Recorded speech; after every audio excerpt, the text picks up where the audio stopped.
तो हितेश, आप commodity cycle के बारे में बात कर रहे हैं। आप किन कारणों से आप समझते हैं कि कमोडिटी साइकिल जो है वो एक बुल रन में है, बुल फेज में है। मैम। और दूसरा कि एक कमोडिटी बहुत ही एक ब्रॉड गैमेट ऑफ थिंग्स हैं, जिसमें एग्री कमोडिटीज भी है, मेटल्स भी है, ferrous, non ferrous, gold, silver, what. तो इनमें से सबसे अगर किसी को एक पोर्टफोलियो बनाना हो तो how to make that portfolio and which stocks और विच मेटल्स और which commodity to buy? Ma'am, I'm very glad you're asking this because we mentioned this term, a commodity bull market, a lot of times, and very rarely we get asked these questions. Hmm. But the major reason why we are focused on that commodity bull market या फिर मैं किस लिए उस पे focus कर रहा हूँ, एक है, अगर आप यूएस में देखेंगे मैम, जिस प्रकार का एक फाइनेंशियल एनवायरनमेंट यूएस में बनता हुआ दिख रहा है। जी। हमने जो ग्लोबल यील्ड्स हैं, जो बॉन्ड यील्ड्स हैं, लॉन्ग टर्म बॉन्ड यील्ड्स, उसमें हम्म। एक बॉटम बनता हुआ दिखा है।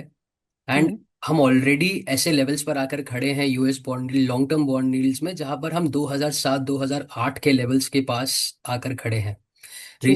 रिसेंटली हमने स्कॉट बीसेंट, जो वहाँ के यूएस ट्रेजरी हैं हम्म। चेयरमैन है, उन्होंने एक अनाउंसमेंट करी थी जहाँ पे वो एक छोटा सा वाईसीसी अनाउंस करना चाहते थे, जिसको हम ईल्ड कर्व कंट्रोल के रूप में भी देख सकते हैं, जहाँ पे वो शॉर्ट टर्म बॉन्ड्स को सेल करेंगे और उस पैसे से वो लॉन्ग टर्म बॉन्ड्स को बाय करके यील्ड्स को मैनेज करने की कोशिश करेंगे। जी। मैम, उस प्रयास के बाद भी अगर आप देखेंगे, कुछ समय के लिए यील्ड्स हुआ नहीं। नीचे आने की कोशिश की थी उन्होंने, बट लेकिन वापस अब यील्ड्स ऊपर आने लगे हैं। जी। जनरली अगर आप, number one reason is the rising yields, जो कि gradually the yields rise because the market perceives that there is going to be a lot of rising inflation. Hmm. And क्योंकि inflation commodity as a sector को ma'am benefit करता है, hmm. Because अगर इन्फ्लेशन बढ़ रही है ईयर ऑन ईयर, तो कमोडिटी प्राइसेस, जो कमोडिटी मैन्युफैक्चरर्स हैं, उनके जो सेलिंग प्राइसेस हैं, उनके जो प्रोडक्ट्स के प्राइसेस हैं, वो हम्म। उसमें रिफ्लेक्ट करता है। And hmm. That is going to affect their profits, that is number one. अब अगर हम्म। मैं आपने जैसे कि कहा, एक ब्रॉड बहुत बड़ा यूनिवर्स है जो प्रॉपर कमोडिटीज में आता है। एक हम्म। सेक्टर जहाँ पे हम बहुत ज्यादा बुलिश है, that is the precious metal space, and okay. Specifically gold. अगर आप ओके। गोल्ड को देखेंगे मैम, तो there is a lot of fundamental reason behind it as well, क्योंकि पिछले कुछ समय से हमने यूएस यूक्रेन में जब सॉरी यूक्रेन और रशिया में जो वॉर देखा था, उसके बाद से जो वर्ल्ड की प्रेफर्ड रिजर्व एसेट, जहाँ पर सेंट्रल बैंक्स पैसा डालते हैं, that has converted from the US treasuries to gold. That trend is now gradually rising, okay. And with the lot of backup coming from central bank buying, जो हम consistently देख रहे हैं, be it China, be it India, and a lot of central banks pulling their own gold out of vaults abroad, we hmm. believe that the current levels in gold are highly undervalued. आप around 4,000 4,500 levels के पास है। यहाँ हम्म। से आप significantly higher levels gold में देख सकते हैं। अगर हम अपने एमसीएक्स की बात करें, तो हमने हम्म। पिछले सप्ताह मैम गोल्ड में भी उसके हाईएस्ट लेवल्स पर क्लोजिंग आती देखी है। जी। Gold clocked the highest ever weekly closing on a weekly closing basis. जी। तो gold is one sphere, ma'am, where we are extremely bullish, okay. and we strongly think that higher prices are going to come. And हम्म। एक broader correlation रहता है market में, जहां पर rising yields affect the prices of gold. देखिए, जब yields बढ़ते हैं तो द इन्वेस्टर का जो परसेप्शन होता है, they want to move into yields. We hmm. Think that correlation has broken down, and gold will now become the reserve asset of the world. Hmm. And every time you think there is some sort of an emergency brewing in the market, gold hmm. is going to rise.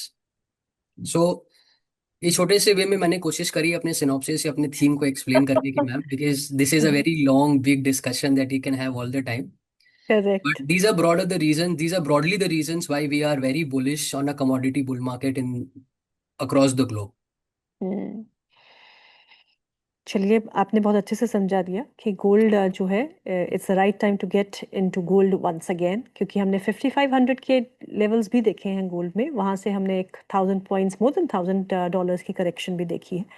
But yes, time is right to get into this. I'd like to add to that as well, Geetu ma'am. आप जो बोल रहे हो 5500 से हमने 4500 तक का एक करेक्शन देखा है, I am sorry, I am interrupting, I am taking a lot of your time. Ma'am, that's ये there are multiple factors that lead to a correction in a commodity और अ स्टॉक। इट। हमने जो जनवरी फरवरी के बाद से correction देखा था, that was largely led by leverage unwinding on the precious metal. Hmm. हमने फरवरी मार्च में एक बहुत जी। जी। सिग्निफिकेंट मूव्स देखे थे शिकागो मर्केंटाइल एक्सचेंज में, जहाँ पे वो कंसिस्टेंटली अपने मार्जिन्स रिक्वायरमेंट बढ़ाते चले गए। एंड बिकॉज मार्जिन एक जगह बढ़ती है, और उसी के साथ अगर rental yields, I am sorry, उसी के साथ अगर इंटरेस्ट रेट यील्ड्स बढ़ती हैं, hmm. It clearly signifies that there is no space for leverage money और speculative money in the market. Okay. And जब वो मार्जिन बढ़ा तो people had to forcibly square off their positions, and उस चक्कर में because there is a lot of speculation going on, एक ऐसा हम्म। एसेट है जो डेली बेसिस पे $100 $200 ऊपर खुल रहा है। हम्म। बहुत सारे लोग होंगे जो मोमेंटम चेस करते होंगे, एंड जब उस हम्म। प्रकार का फॉल आता है मैम, तो they have to forcibly exit, and that leads to a panic. Hmm. And उस पैनिक को सेटल डाउन होने में भी थोड़ा टाइम लगता है, and I think that has played out now. Okay. So we hopefully think we are in for higher prices on gold, correct. and you're going to see a lot of good news coming on the gold front, ma'am.